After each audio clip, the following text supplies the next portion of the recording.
leen fàtte abonné ci seen chaîne Mak TV te activer cloche de notification boobee ngeen di seen ci seen écran. ndax li ñuy jënd fañ ko jaarale ça ne leur donne pas un droit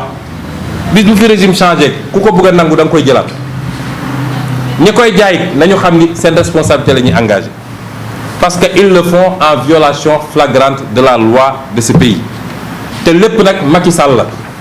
tey moo nekk au début et à la fin du processus moom mooy jaay bu leen yaakaar ni suñ fi nekkee di perta naan ay ministre sangam Macky Sall ci boppam mooy jaay alalu réew mi jaay pétrole bi doyatu leen jaay zircon bi doyatu leen jaay géej gi doyatu leen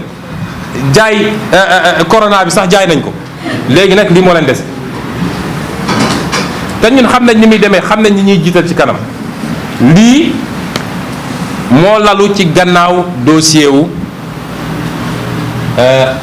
terme sud bii jaay doole la nangu ci Masamba dem jox Mademba bu ñu kenn gëmloo ni ay question de droit la ñi amatuñu bi ñu demee ba ne dañuy def lotissement ñoom ñooñu ñoo njëkk a déposé seen dossier parce que citoyen sénégalais lañ te fu ñu nekk yàgg fa balaa ngay jox keneen jox leen ñoom ba pare boo génnee ne affaire bi 300 parcelles génn na ci mais xanaa kay ñoom ñi nekkoon 80 ak 85 njëkk leen jox après li ci des sooy séddoo di jaay sax mais joxal ñooñu ba noppi mais nga génne leen dans ces conditions là ba pare taxaw di fëgg dënn injustice la te ñoo ngi koy suivre dinañu ànd ak ñoom nag ci xeex bi ba fu mu mun a yem waaye ñu ngi leen di surveiller tam parce que xam nañ fi ñu jëm ak lii Macky Sall su tiitee rek daal di ne xaaral sénégalais yi ñetti fan la ñuy suivre benn affaire fàtte jàlloo naa affaire bi armée même li ñu wax barki démb nii cercle mess des officiers jox nañ ko BCEAO ci ban anam lañ ko joxe est-ce que assemblée nationale ça a été saisi noonu la ñuy def abus de pouvoir Sénégal amul ñetti pouvoir benn pouvoir moo fi am ñuy lancé nag un appel pour tëj ci point bi ne gannaaw bu ñu jaajëfalee ñi ci taxaw waa FRAPP ngàcce gaalaama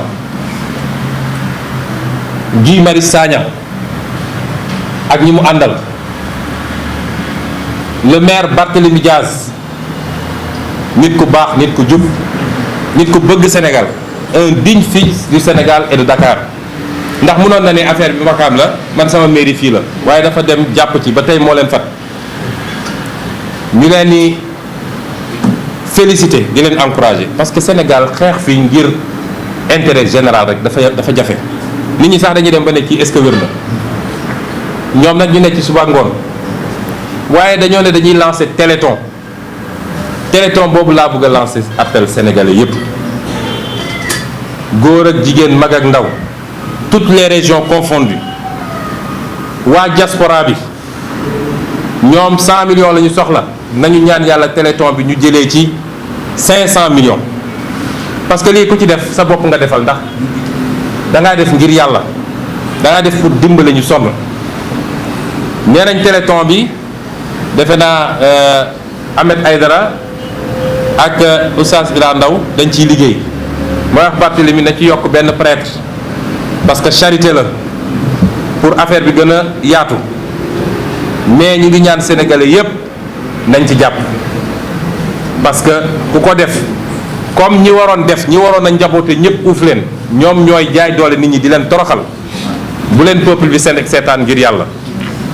loolu laa bëggoon wax ci premier point bi di jàll ci deuxième point bi mooy li xew ci magistrature ñu bëri dañu naan waruñu cee àddu parce que suñ ci waxee dañuy politiser dossier bi déedéet xam nga politique dama bëgg ñu wax ma quel est le débat public qui échappe à la politique dans un pays lan mooy waxtaanu mbooloo waxtaanu kuréel waxtaan bu ñuy wax ci biti boo xam ne tey kàddu bu politique waru cee am ñun mënuñu nekk ci politique bi am suñu gis-gis ci justice nekkoon candidat def programme jot na ne lii la ñuy proposer pour justice dox tey problème yu mel ni am ci justice ñu ne teg ci noppi ci déedéet duñ ko def lañ ci bëgg a wax du bëri mbir mi kabal la li ñuy wax kabal dama bëgg sénégalais yi xam ni actuellement li xew diggante ñi bëgg a taxawal justice bu mat justice mooy justice bu maanu justice buy àtte dëgg, justice buy doxal loo xam ne borom alal ak ku ñàkk ci yem, ku tooñ ñu ne la tooñ nga, justice boo xam ne du ab xoolul kii état la kii baadoola la. Justice boobu ñiy xeex pour mu taxaw ñoom la ñu bëgg a faagaagal définitivement ba tey Macky Sall day téye justice bi ci loxoom di ci def lu ko neex. loolu rek mooy coow li parce que ñaari cas yi mu bëgg a évoquer Souleymane Teliko lan lañ ko reproché nee nañ dafa commenter décision de justice. wax naa ko léegi man commenté naa décision de justice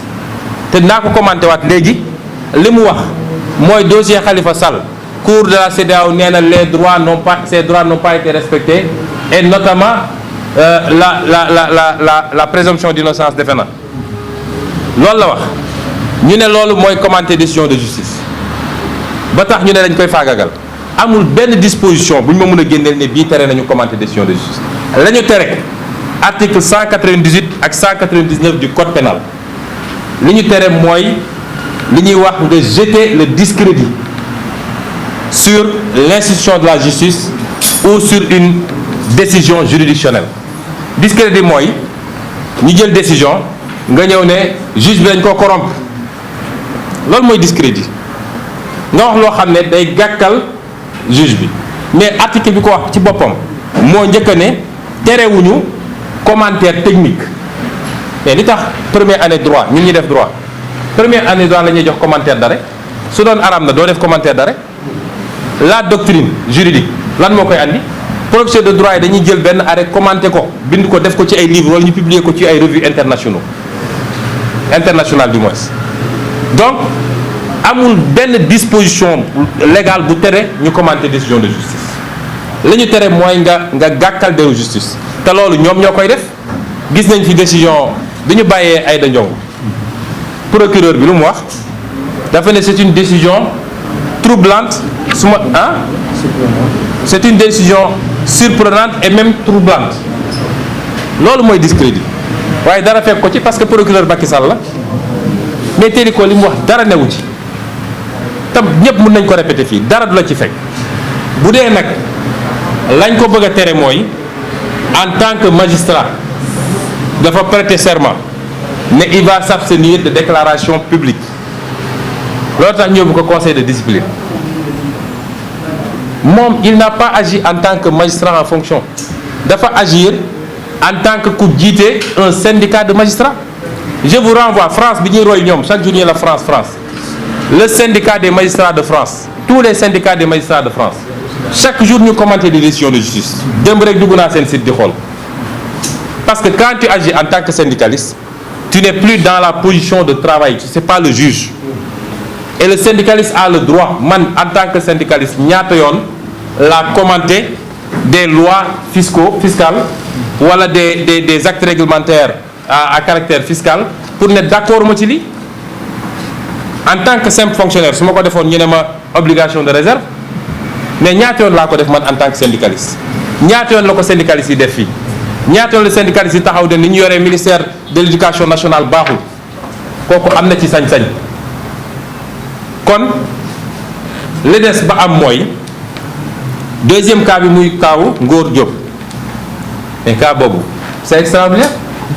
magistrat buy def liggéeyam nit def lu mu warul def te nee nañu daf ko defaat ko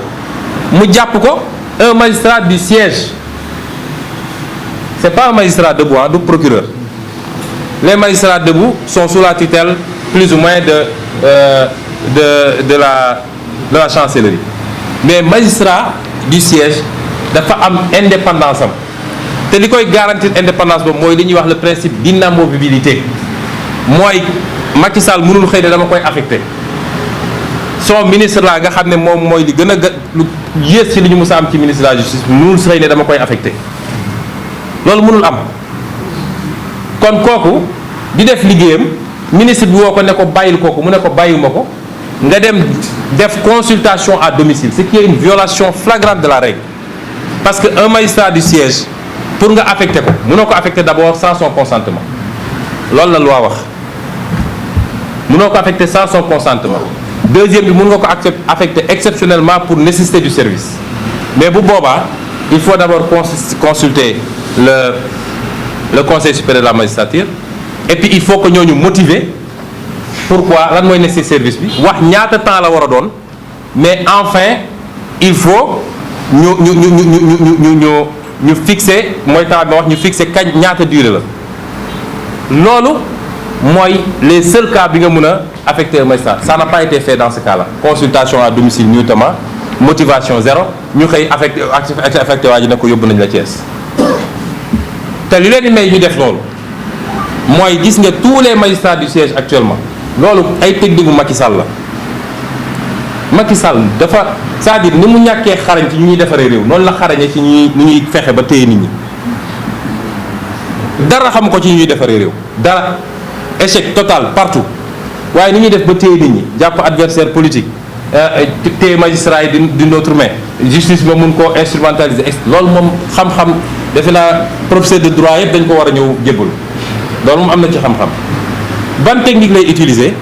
mooy tous les magistrats du siège tous les présidents de juridiction aujourd'hui sont des intérimaires intérimaires lañ leen def conseil supérieur de la magistrature ñu ne Massamba nommé nañ ko intérimaire comme intérimaire la. il n'est pas titulaire war naa ko mën a déplacer quand je veux intérimaire ñaata at ñu bàyyi la foofu intérimaire moo tax lii nag xeexu ñëpp la waaye avant tout xeexu magistrat yi la magistrat yi laay waxal yéen magistrat yi indépendance dañ koy téye dañ koy foqati kenn du la ko jox lii seen xeex la yéen ñëpp su ngeen seetaanee ba ñii ñu faagagal leen xam leen ni magistrature amatul Sénégal le peu de résistance qu'il y avait parce que li leen métti ci li ñuy toppee Serigne Téliko du wax ji ci boppam mais li mu wax ci émission boobu daal di feeñal manquement yi am ci conseil supérieur de la magistrature ni muy doxee loolu moo leen métti ñu ne kon kii nañu gaaw faagagal balaa muy continuer di wax ba yee opinion bi magistrat yi topp ko donc magistrat yéen laay waxal xam nañ ni bëri na ay magistrat rawatina ci ndaw ñi am na ci ay mag ñu baax a baax a baax xam nañ leen faites bloc derrière vos collègues parce que si ce coup passe magistrat moo fi dul am ku fi bëgg a tekki ci magistrat il faut nga doon ku mun a los gombaanu di raamal Macky Sall wala nga dem def politique sa statut mayu la ko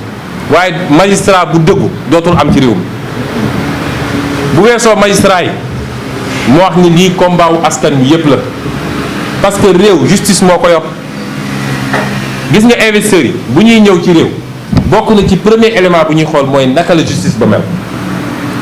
bu dee c'est une justice corrompue dañ naan fii jarul ngay dem parce que mënul dox bu dee leer na leen ni am nañu justice bu baax bu jub bu ñu téye ni ñu ko war a téye dañ sawar ci ñëw parce que nañu xam ni contentieux bu am dinañ ko àtte ni ñu ko war a àtte kon réew justice moo koy doxal bu ñu seetaan nañu solidariser wu ci lii te ànd ak ñoom xeex ba ñii dellu gannaaw parce que man jaaral nañ ma fii ñu jaarale Téliko ba génne ma sama liggéeyukaay maa ngi ciy sant yàlla bu baax mais suñuy seetaan képp kuy xeex ngir dëgg ñu seetaan ba ñu dàq ko léegi sénégalais dina dem ci service génn fa ak ay bët yu xonq dem justice joteeg nit mu leer ni moo la tooñ preuve yi leer nañ ñu xëy ne la yaa tooñ tëj la kaso loolu mooy enjeu moo tax ñun ñëpp dañ cee war a jàpp ñaari poñ yi laa bëggoon a andi tey waxtaan koog yéen parce que dama jàpp ni enjeu yu rëy ngi ci te Sénégal dañu am droit à l'information mais à la bonne information. bu leen fàtte abonné ci seen chaîne Mak TV te activer cloche de notification boobee ngeen di seen ci seen écran.